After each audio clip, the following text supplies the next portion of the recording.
This coleslaw is creamy and tangy, the perfect side dish for any cookout. All right, today we're making Granny's Carolina Coleslaw. This is a tribute to my mother-in-law, who we affectionately refer to as Granny, and she makes some of the best Carolina coleslaw I've ever put in my mouth. And no, she doesn't have an exact recipe. She eyeballs everything. So I'm going to do you a favor today, and I'm going to give you some exact measurements. I have grated up 1 head of cabbage. It was about a 3-pound head. And I did it using, yes, a hand grater. Why?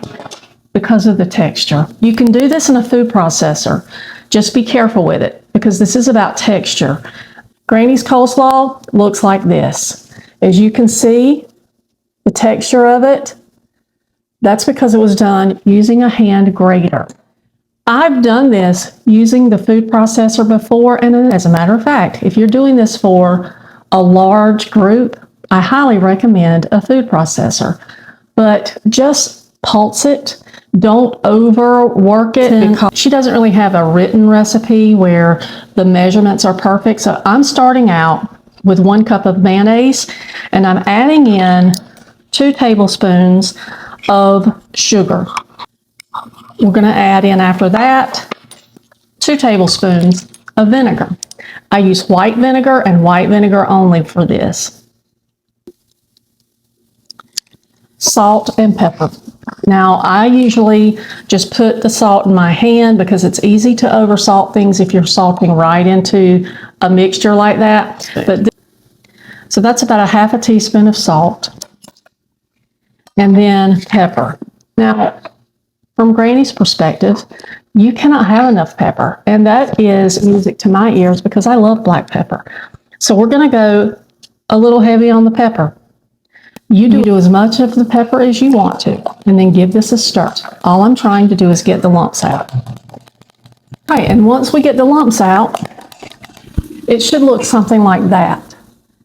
Now, as you can see, it's pretty heavy with the black pepper, so hold back on that if you don't want that, okay? Now we're just going to add this to the cabbage, and we'll see if this is enough. If it isn't, we'll just make more of the mixture.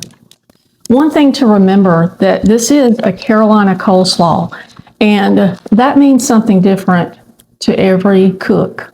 Some people add carrots to theirs. Some people add pickles to their coleslaw. Granny does not, and so that's the way we're making it. That's what it looks like. And you can use bagged slaw mix for this. If I were going to use that, I would cut it up into smaller pieces.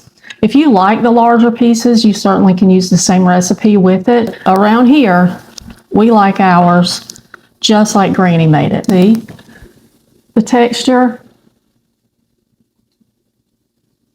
And let's give it a taste.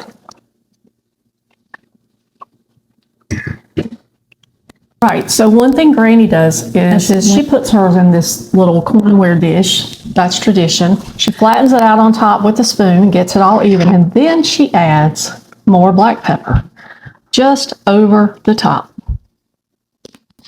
And this is how it's served.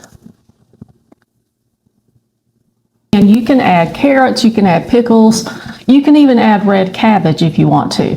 I will caution you on the red cabbage. If you do that, wait until the very last minute to add the red cabbage, because if you add it too soon, you will have pink slaw instead of this. I'll be having it on a hot dog, Carolina style. Of course, there's nothing better than a paper plate and a hot dog.